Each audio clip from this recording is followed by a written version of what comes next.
Your mentality is heavily linked to your reality.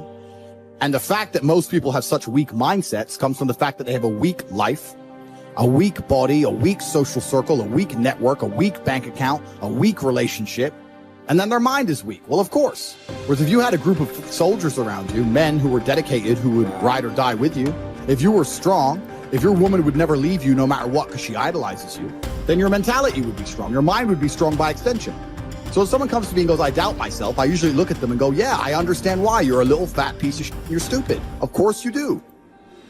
Excuses sound best to the person that's making them up. Stop feeling sorry for yourself. Get off the pity potty. Telling everybody your sad and sob stories, trying to get people to show up to your pity potties and your pity parades. If you ever see me in a Rolls Royce, a 6 or 7 star hotel, living my life to the fullest, don't get jealous of me, because I worked my ass off to get it. Nobody handed me nothing. Wake your ass up. Awaken the beast inside. It's game on. It's go season. It's time for you to take advantage of the access and the resources that you have in your country and your community. You got a problem with your life. You got a problem with your environment. Do something about it. If you want it, go get it. Every man understands you shouldn't be complaining about things you cannot change. You have to play the cards you're dealt. To be born a certain height and then to sit there and go, what do I do? I'll tell you what you do. You become the best version of yourself, just like everyone else does. Nothing about the height is in and of itself enough value for me to be a valuable man. As a man, you build your value. You are born with the cards you're dealt. Sure, it'd be ideal. Look, I'd love to be 7 foot tall. I'm not. So it's the same argument. If you're 5'2", you need to become rich, strong, and funny, and charismatic, and interesting, and witty. If you're 6'4", you need to become rich, strong, well-connected. It's the same game. So to sit there and complain about it is asinine. Excuses are for weak people. If you're going to make it happen, get your ass up and get to work. No more excuses. No more, I'll start tomorrow. No more, just this once. No more accepting the shortfalls of my own will. No more taking the easy road. No more waiting for the perfect moment. And no more indecision and no more lies. No more weakness. Now is the time for strength. And through strength and through will and through unwavering discipline, I will become who I want to be. If you don't execute, you're not just cheating yourself, dude. You're cheating your family. You're cheating your employees. You're cheating your team. Whatever you're a part of, it's bigger than you, man. Many of you have given control of your life to your feelings. You got to take back control right now. You must harden your fucking mind. You got to discipline yourself. When it's time to rise, you fucking rise. When it's time to work, you fucking work. You have to just work. At some point you have to bite the bullet and just work. Working harder is never going to not help. No matter what scenario you're in, working harder is never going to not help you. And it's amazing that I give different versions of the same answer for 99% of the questions I'm asked. Work harder. If you have a problem, whether you're broke, whether you're out of shape, whether your friend dies, whether your girl leaves you, whether you're depressed, whatever it is, working harder is almost always the answer. So you know what you need to do. You need to do it. And what's amazing, again, it's kind of like the antidote. If you take the antidote before the poison, then you never get sick in the first place. If you're always working as hard as possible, if you're always working your ass off and trying to be the best version of yourself every single day, then you never get sick in the first place. You're already working. You're already taking the antidote. So things can't attach to you. They can't get hold of you. Working hard is the antidote to everything. So why don't you just do it in advance? Why don't your life just become work like mine? Why don't you just dedicate yourself to a cause and get up and do what you're supposed to do every single day?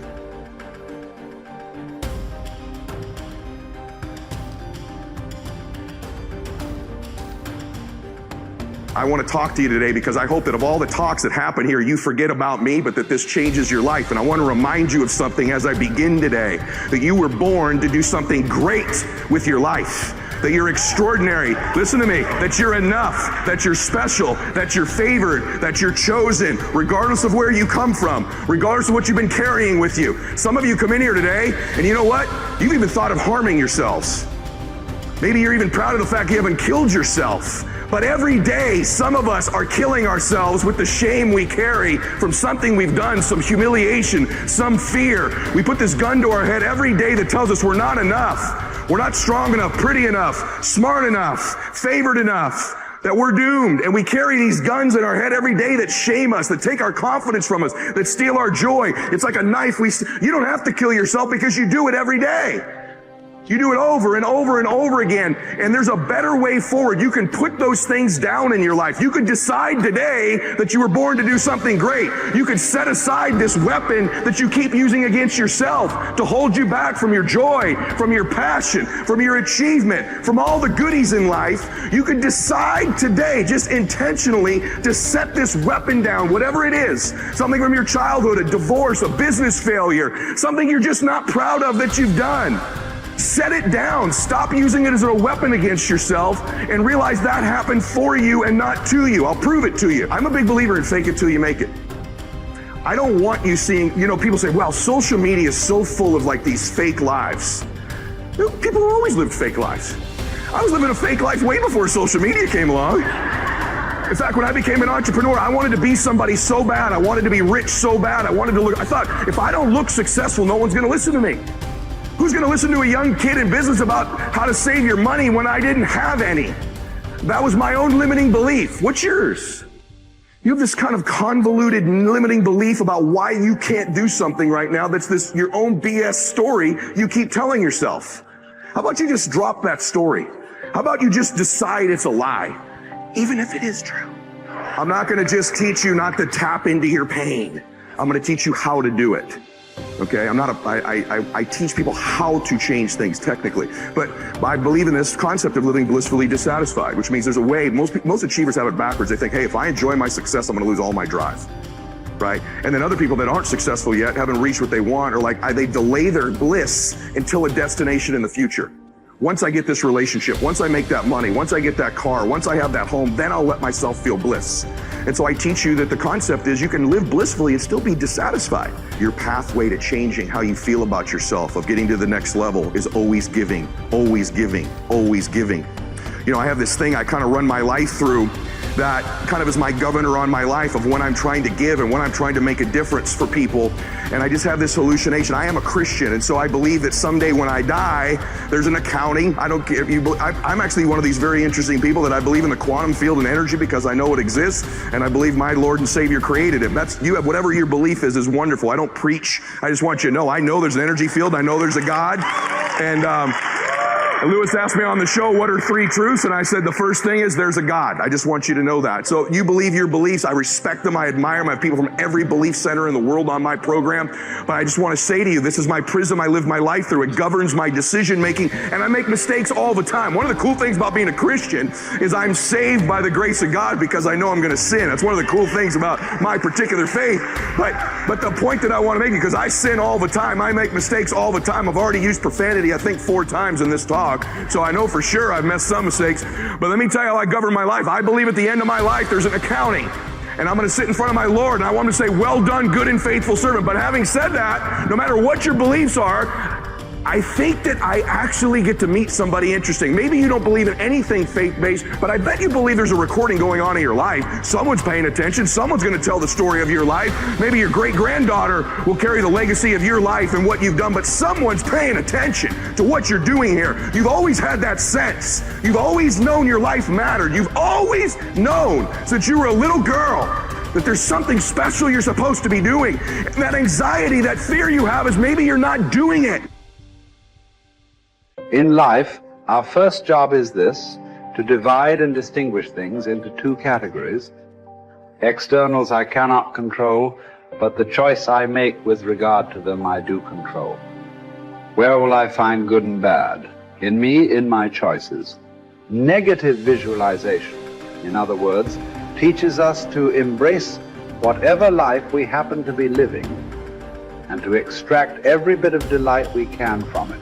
But it simultaneously teaches us to prepare ourselves for changes that will deprive us of the things that delight us. It teaches us, in other words, to enjoy what we have without clinging to it. Over the years, I have come to realize that the greatest trap in our life is not success, popularity, or power, but self-rejection. Success, popularity, and power can indeed present a great temptation, but their seductive quality often comes from the way they are part of the much larger temptation to self-rejection. When we have come to believe in the voices that call us worthless and unlovable, then success, popularity, and power are easily perceived as attractive solutions. The real trap, however, is self-rejection.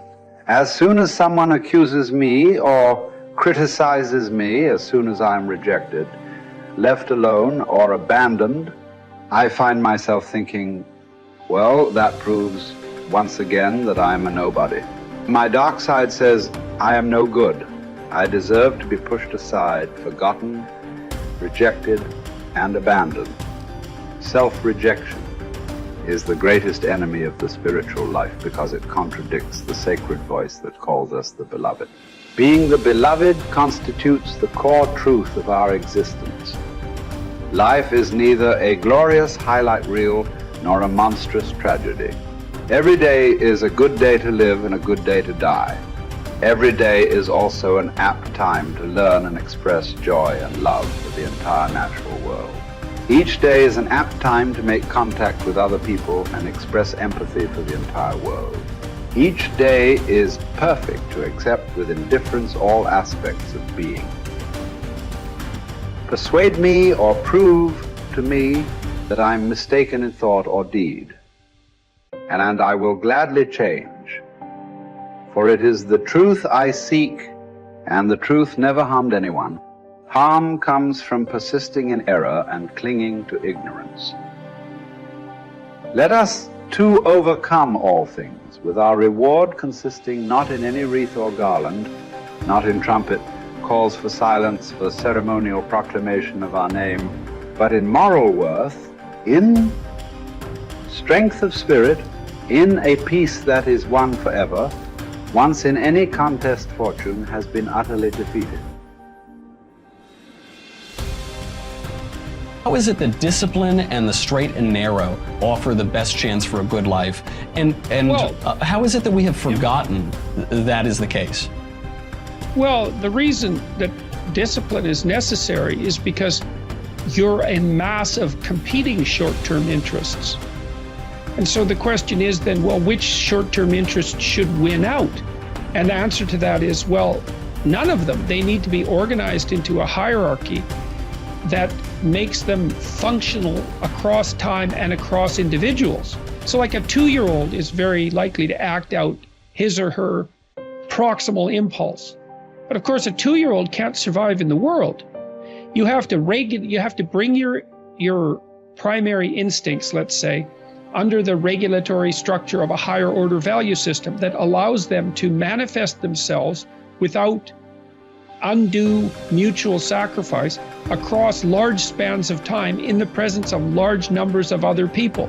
So that requires a very sophisticated ordering. It's like, we already talked about the fact that a meta-narrative is necessary to unite subcultures, say, so that they can operate peacefully and harmoniously within the same space. The same thing applies within you, because you're an internal coalition of warring single-minded tribes, and they have to all be brought under the organizational structure of long-term collective vision, let's say. Mm-hmm. And in order to do that, you have to be disciplined. And any discipline,